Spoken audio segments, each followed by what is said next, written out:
Okay, we are on question number 3. We're trying to find the critical numbers of the function. We are trying to find the critical numbers within the interval of 0 and 2 pi. You might realize those are not open circles. So that if we were to graph that idea, it would be like that. It didn't have an equal mark right here. Therefore, it's an open interval between 0 and 2 pi. 0 and 2 pi are not included, you see, in that interval. So it's the open interval from 0 to 2 pi. Okay, now, we want to find the derivative, and we have an exponent, and we have an addition. That's what we have. When there's an exponent like that, you may think, well, what is that really? What does sine square x really look like? How could we rewrite that from a trigonometric viewpoint? Sine square x is the same as what? It's the same as the sine of x quantity squared. Now that's just a trig thing that we're supposed to remember. Sine square x is the same as sine of x quantity squared. Now what does that create for us in the first step? It creates a chain because we have a parenthesis in the C. Okay? So we're going to rethink that sine square x, the sine of x squared, and then we have the chain rule. Well, on the chain rule, you take the, if we do the derivative, you take the exponent times coefficient, and then you keep the guts, and then you reduce the exponent by 1, so that's to the first power, and then what do? Times the derivative of the guts, or the derivative of your u, and what is the derivative of sine x? Cosine x. So there is the derivative of the first part. Okay? But see how the chain worked in there? Now, then we know that the derivative of the sum or difference is the sum or difference in the derivatives, and we would put a plus there, except when you do the derivative of cosine, it is negative sign. So we're going to have plus a minus sign, which would be a minus sine x. Okay. Now, remember, we're trying to find the critical numbers. And to do that, we want to set things equal to 0. To do that, we need factors. So it would be great if we could find a factoring opportunity here, and we can, because this first term has a sine x in it, and the second term has a sine x in it, so we could factor out that common term of sine x. So we're going to have h prime of x is equal to, we're going to factor out that sine x, and have sine x times what's left, 2 cosine x here, and then a minus sine x would be a 1 on the second term. But still we got that. So now it's written as factors, which is nice. We want to know the critical numbers. The critical numbers are when the derivative h prime of x is equal to what? 0. Or it is undefined. So we want to know when will either of these two factors, when is sine x times 2 cosine of x minus 1 equal to 0. If the product is 0, then we can set each factor equal to 0. So either sine x equals 0 or 2 cosine of x minus 1 is equal to 0. And so here we're thinking the sine of what is 0. The sine of what is 0. Well, when we think about that, you're right. The sine of 0 is 0. The sine of pi over 2 is 0. The sine of 2 pi is 0. Wouldn't that be pi? So Pi, that was weird. Not sure why that happened. So the sine of 0 is 0, the sine of pi is 0, and the sine of 2 pi is 0. But that didn't have an equal mark, and that didn't have an equal mark, which means the 0 and 2 pi are not included in the interval. So the only one that we can use there is the pi.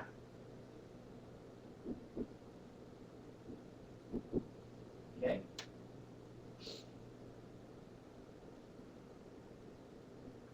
And then we're going to look at the other side. We need to do some solving here, so we'll add 1. 2 cosine x is equal to 1. Divide by 2. So the cosine of what is 1/2, and we know that it is 60 degrees, which is pi over 3. Okay, but we want to think about pi over 3 between the interval of 0 and 2 pi, right?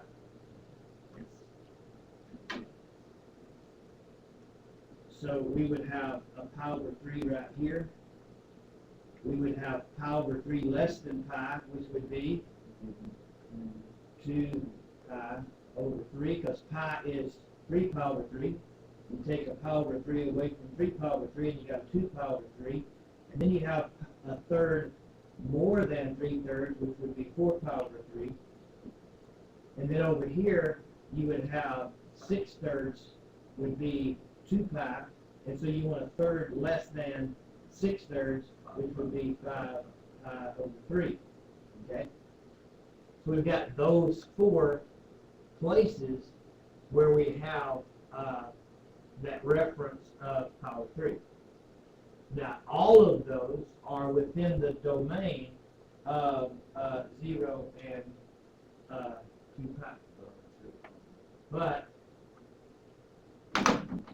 this is a positive 1/2. They're all positive in quadrant 1. Sine is positive in quadrant 2. Cosine is positive in quadrant 3. Tangent is positive in quadrant 4. Then you got those connectors. I knew that. That is weird. Oh. Yeah. Yeah. I wasn't actually really trying to see if I could catch you. I was actually really messed up. But it's good that you caught that. I knew that. It just come out. Anyway, so we have a smart trig class. And so we're talking about cosine. Cosine is positive here and here. And so we're going to use the values of pi over 3 and 5 pi over 3. So we have 3 critical numbers. We have x equal pi, x equal pi over 3, and x equal 5 pi over 3.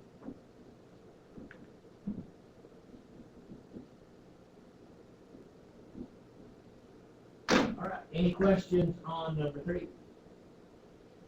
We did good. We tried to make a little mistake a couple of times there, but we got it. Thanks for paying attention.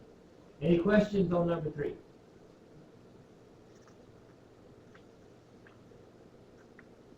We tried to have a smart class of trig games, so smart trig class for some weird reason.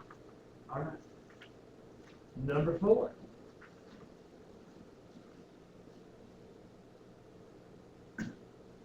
Number 4 says, locate the absolute extrema of the function on the closed interval. What's that mean? What are we going to do to try to find the absolute extrema? What are extrema? Max and min, right? Absolute extrema.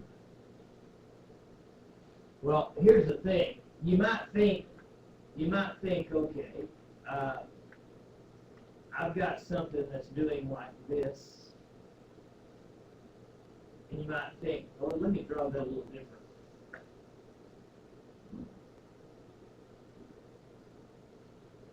You might think, well, there's a critical number, and so this possibly could be the maximum. And this possibly could be the minimum, but this endpoint is actually higher than this critical point.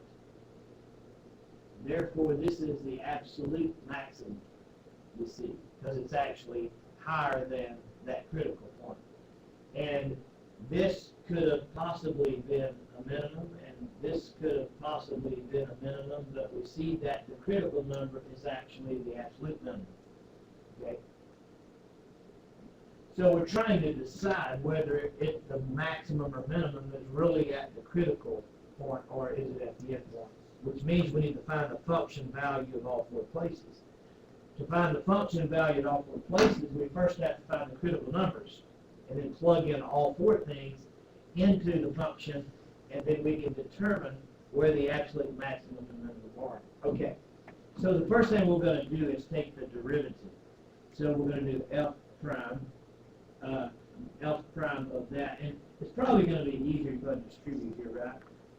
So we just rewrite this as f of x is equal to 6 minus 2x. Taking the derivative, we'd have f prime of x is equal to negative 2.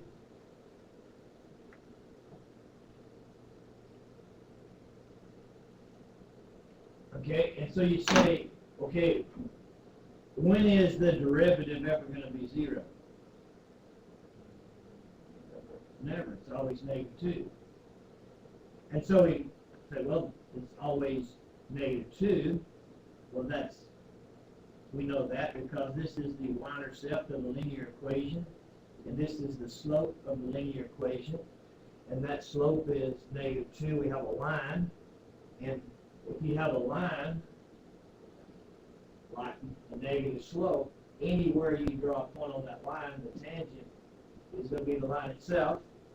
So the slope of every tangent to every point is the same as the line, which is negative 2. Okay, there's the visual of that. At no place will it be 0, so we have no critical numbers.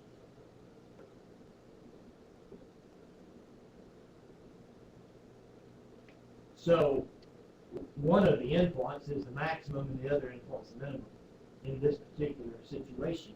So what we're going to do is f of the endpoint negative 1 and f of the endpoint 2 to see which endpoint is the maximum and which endpoint is the minimum. So we would have 2 times 3 minus negative 1. We would have 2 times 3 minus 2 when we plug into the L function there. And so we're going to have 2 times 4 is 8. We're going to have 2 times 1 is 2. And so at negative 1, 8, there is an absolute maximum. At positive 2, positive 2, there is an absolute minimum. Any questions on number 4?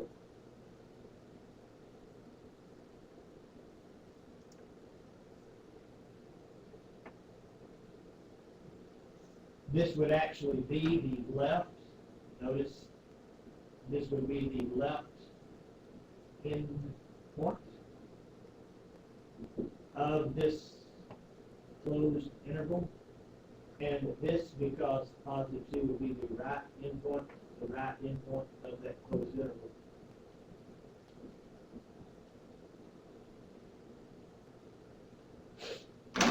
So the left endpoint of the closed interval was the maximum, and the right endpoint was the minimum, and we would have known that because this is a line with a negative slope, and it would lean to the left, and so we would know that to the left would give us a higher point than to the right.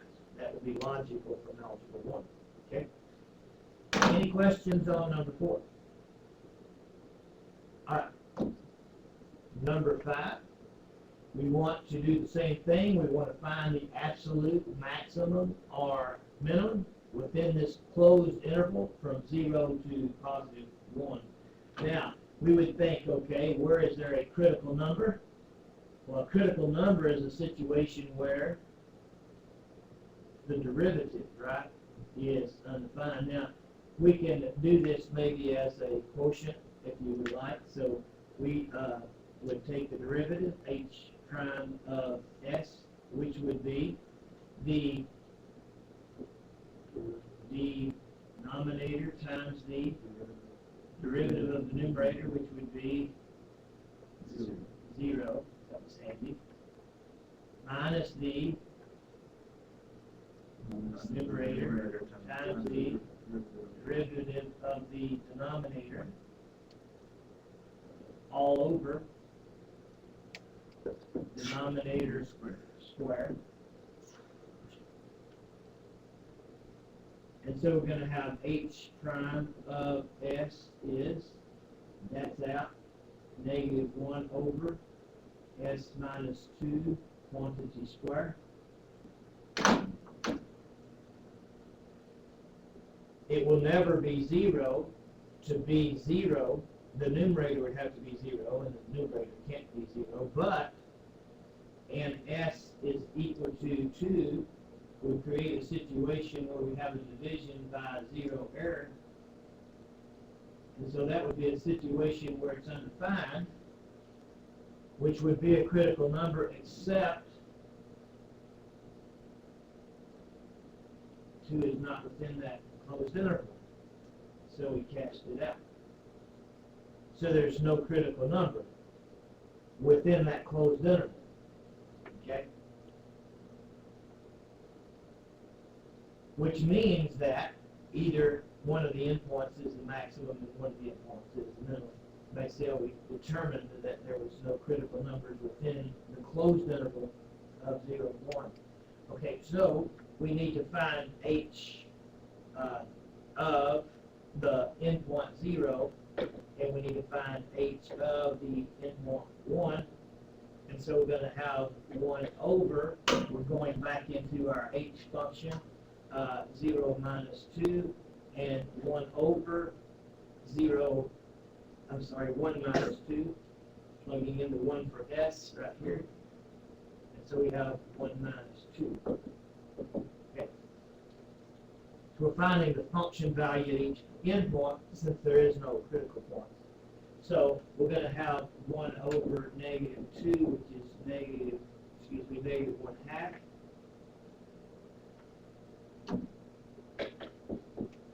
And then we're going to have 1 over negative 1, which is negative 1. So we have the point 0, negative 1 half, and we have the point 1, negative 1. Negative 1 is smaller, so that is a minimum. Negative 1 half is larger than negative 1, so that is a maximum. This is 0, and that is 1. 0 is smaller, so it's to the left. So the maximum was the left endpoint. 1 was bigger, that's the x value, so it's further to the right, so this is the right endpoint. So the left endpoint of the closed interval, 0, negative 1 half, is the absolute max. The right endpoint of the closed interval, 1, negative 1, is the absolute minimum. The critical point of 2, which we created undefined, is not within the interval. What would be happening at s equal to anyway? Why is it undefined? What's going to be there? An asymptote. That's right. Because when we create a division by 0 in the denominator, what we get is a vertical asymptote at that point. So whatever the graph is doing, somehow it's either going to be hugging that asymptote like this, or like that, or like this, or like that. Something's going to be hugging that asymptote. So there's never a function value on the asymptote. All right. But it wasn't even in the interval, so it got cast out anyway. Any questions on number 5? Okay. Number 6. We have the closed interval of 0 to 1/6. We want to see if there's any critical points, and then we want to find the function value at the critical points and at the endpoints to determine the absolute maximum and absolute minimum value. Okay, so we have cosine of pi x. Now, what is that like? What is that like?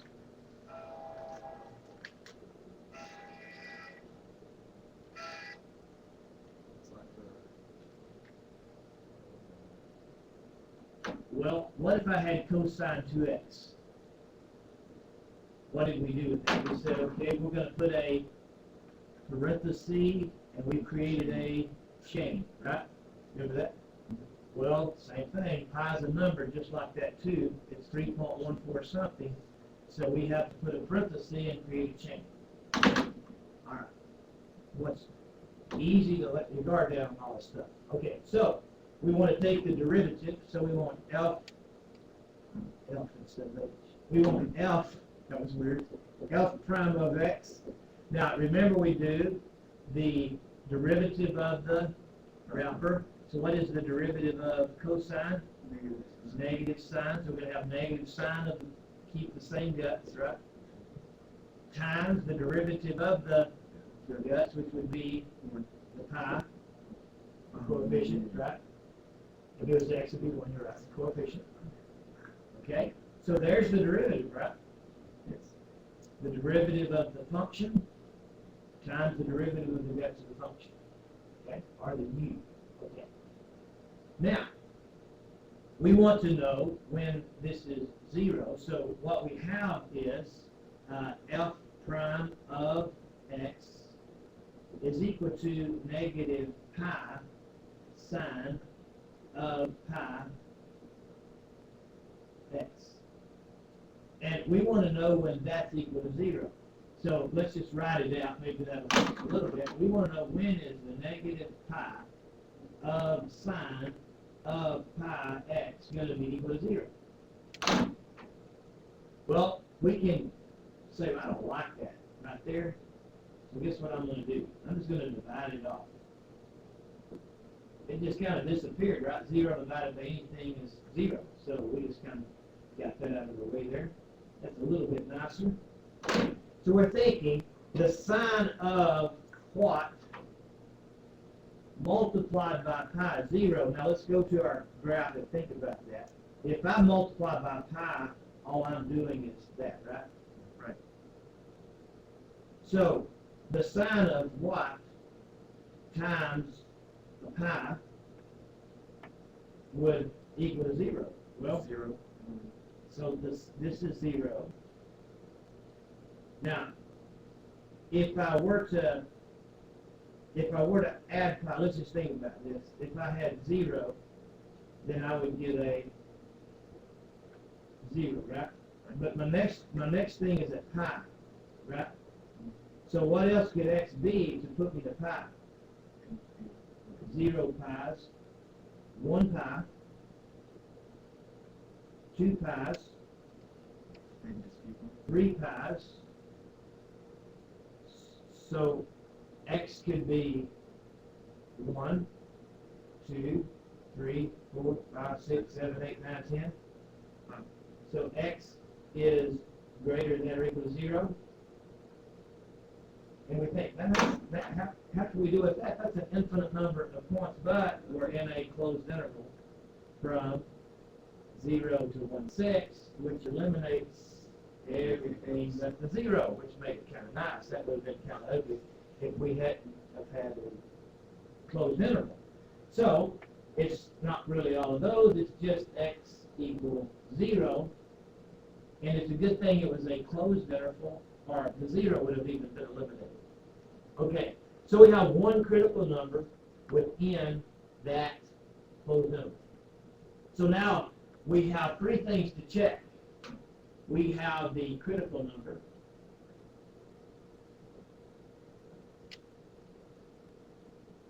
So we're going to do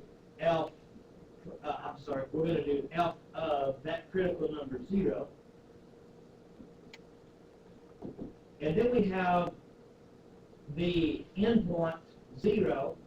So we would do f of the endpoint 0, but we're like, hey, that's the same thing. That critical number isn't important. So there's no sense in doing it twice, obviously. So we realize that we have a critical number and an endpoint that are the exact same point. And then we need to do f of 1/6 to find the function value. Okay. So I'll just kind of put this in the middle because we're doing that for the same one. So we're going to have the cosine of 1 I'm sorry. We're going to have the cosine of pi times, we're plugging in an x of 0, so 0 pi. I'll get better in a second. Give me just a second.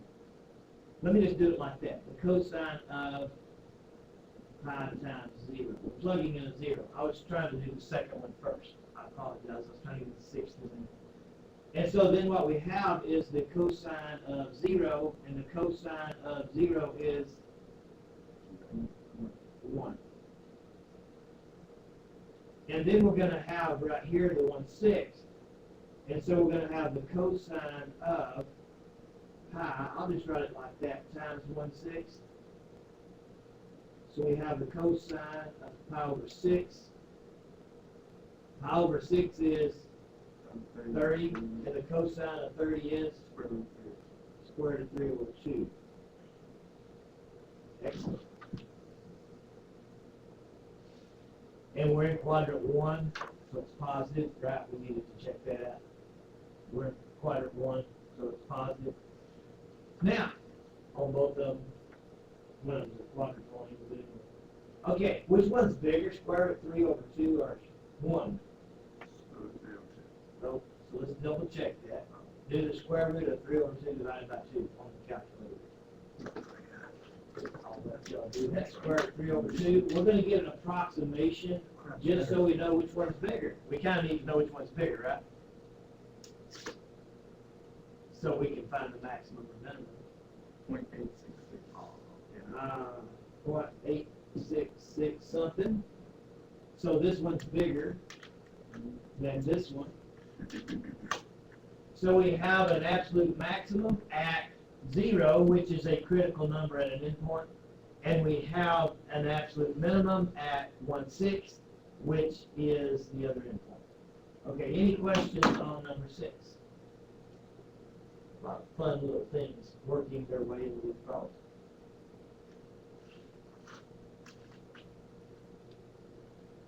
All right, okay, so far. Right, number 7 says find the 2x intercepts of the function. Now, what kind of a function is this?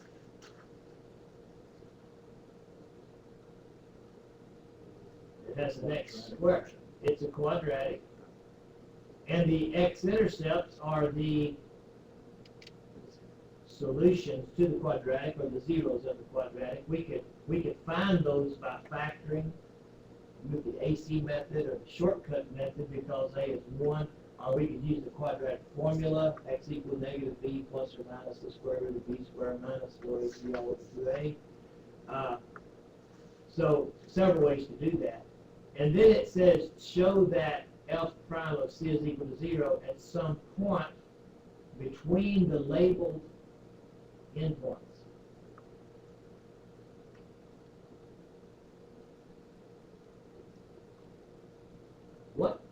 What's that all about?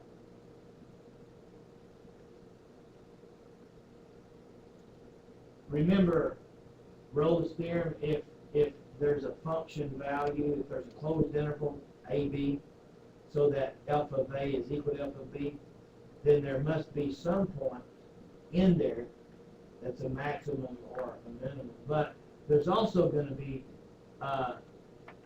and that fact that there's some point in there that's a maximum or minimum says that what? What is that saying right here that I've underlined in red? That means that that's a critical number, right?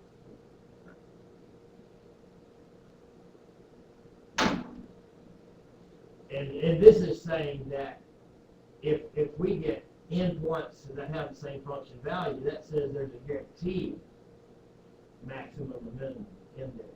Okay, so we can see the connection. Well, let's just find those zeros of the quadratic.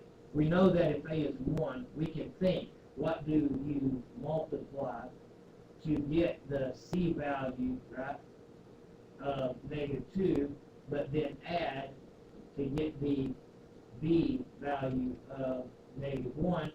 And so we go to thinking, okay, I need a 1 and a 2, They need to multiply to give me -2, but they need to add to give me -1. So it needs to be a positive 1 and a -2. 1 times -2 is -2. 1 plus -2 is -1. So that will drop right down into an x plus 1 and an x minus 2. Okay. Y'all remember that? If A is 1, what can I multiply to get my C, add to get my B? We would set those equal to 0 now. X plus 1 times x minus 2 equals 0. We're not dealing with the derivative here, so we're not finding the critical number.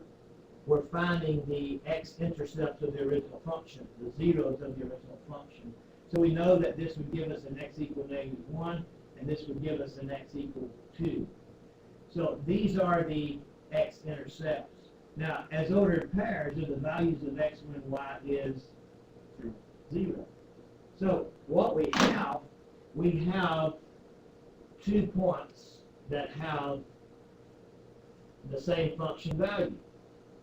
Now we know that if there's 2 points that have the same function value, that between them there must be a relative maximum and a relative minimum, which means a critical point exists between them.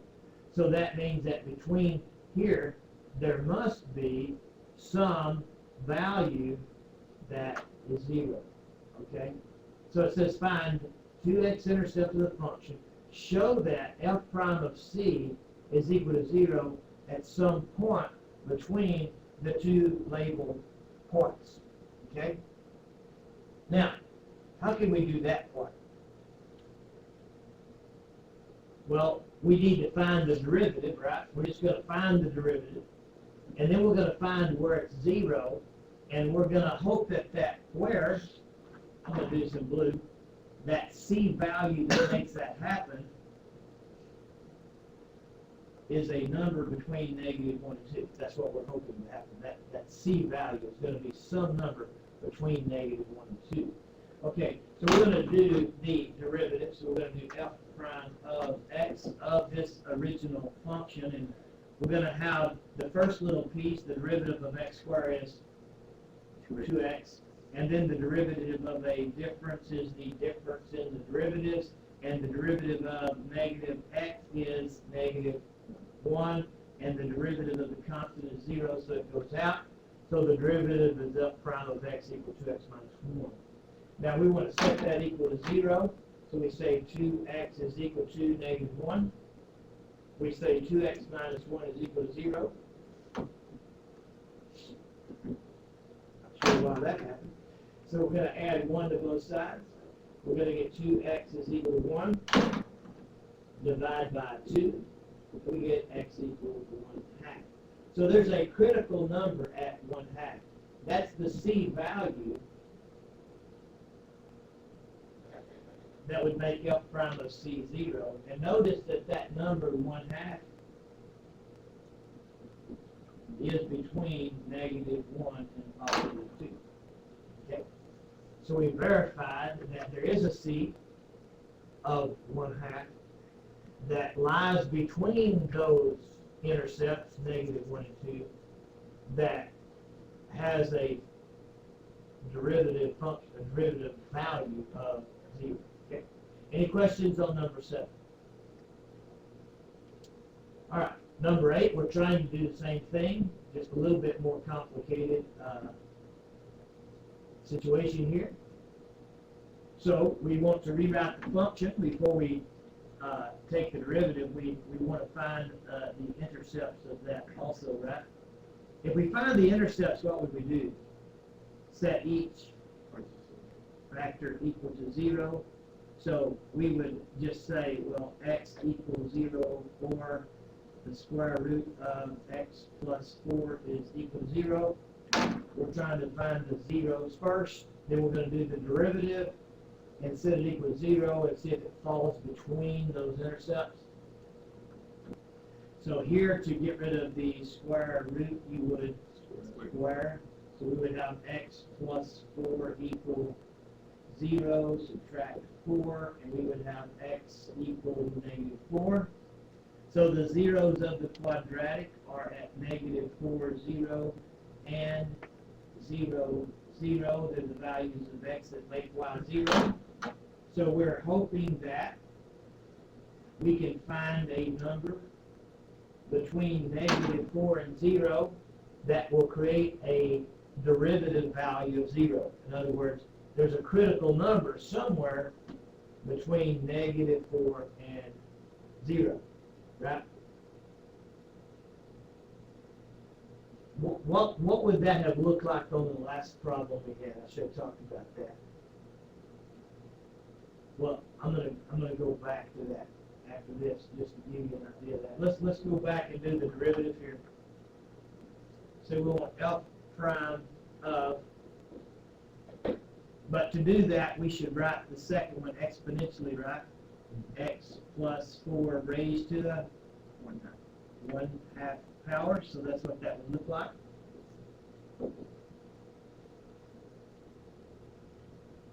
So we have what operations?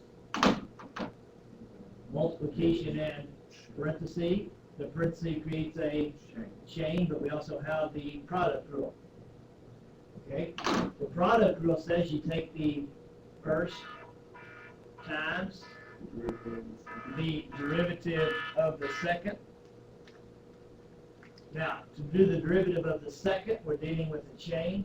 So we're going to have 1/2 times, keep the guts, reduce the exponent by 1 whole, which would give us negative 1/2 there. So that's first. Okay, then times the derivative of the guts, which would be a 1. So that's first times derivative of second. And then we want plus second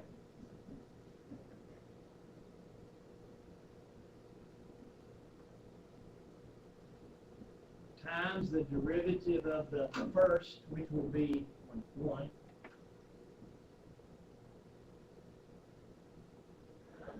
All over. Oh, I'm sorry. Stop. I was trying to jump into a quotient. That wasn't a quotient. Okay. So first times derivative of second, which was a chain, plus second times derivative of first, and that's a times 1 up there. And so let me clean it up just a little bit. We're going to have f prime of x is equal to 1/2 x times x plus 4 to the negative 1/2 plus x plus 4 to the positive 1/2. Now, bell ring, would you like to keep going or pick up tomorrow? So we need to be I'm fine to keep going.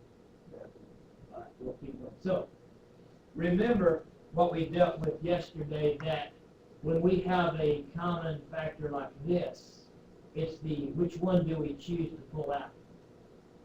The one with the smaller exponent, the least exponent. We're going to pull out the least exponent. Very good.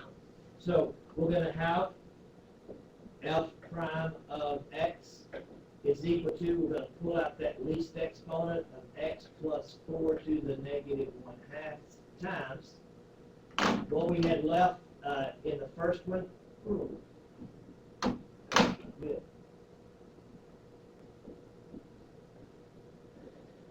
Was that 1/2 x? And then remember, we have to think. I've got an x plus 4 raised to the something, and I've got to think the 1/2 power when you multiply with like bases you add. So I have to say 1/2 negative 1/2 plus what will give me positive 1/2. See those exponents? And it would be 2/2, which is 1. So that's to the first power, which is really handy. Okay. So what that's going to do is drop that parenthesis there. So I have f prime of x is equal to x plus 4 to the negative 1/2 times 1/2 x plus x is 3/2x plus 4.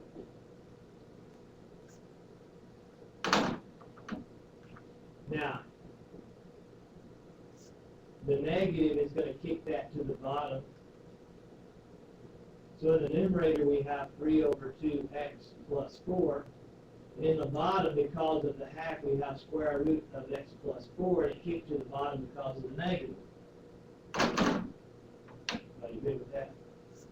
We don't like that fraction in a fraction situation, so we're going to multiply the numerator and denominator by the common denominator of all of the denominators in the numerator and denominator. I just wanted to say it right.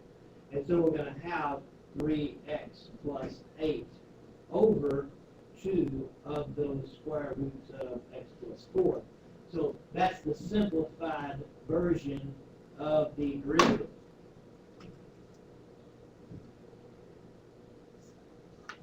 Now, to create a situation that's 0, we need the derivative to be 0 or undefined. To get a 0, the numerator would need to be 0.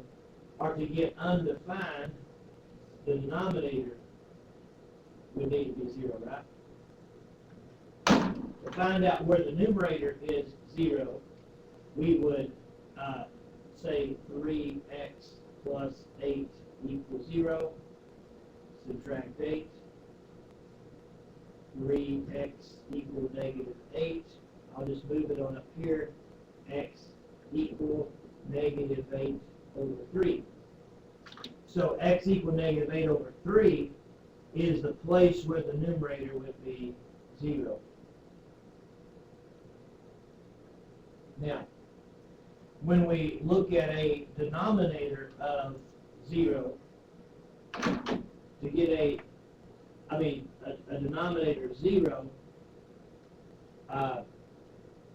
if you throw in for x anything that is negative 4 or bigger, if you plugged in an x equals negative 4, you would actually get a denominator of 0, which would create undefined, right? But if you put in something like negative 5, you would get an imaginary number, right? So when x is less than negative 4, you get an I, which is not even in the set of all real numbers. When you have x is equal to negative 4, you get an undefined answer. Okay. Bailey Northcutt, come to the office. Bailey Northcutt. Now, the negative 4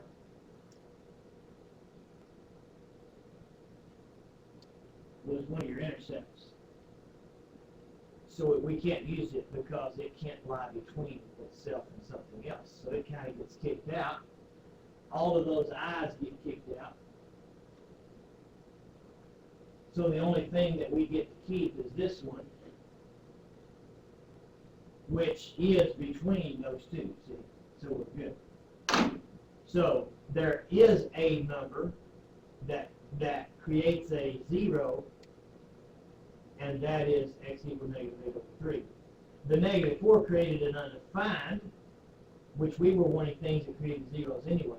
It was kind of interesting that it was actually one of the endpoints. Any questions on number 8? Okay, so we've proved that there does exist some c-value of negative 8 over 3 that lies between the zeros of that function. All right, appreciate your attention.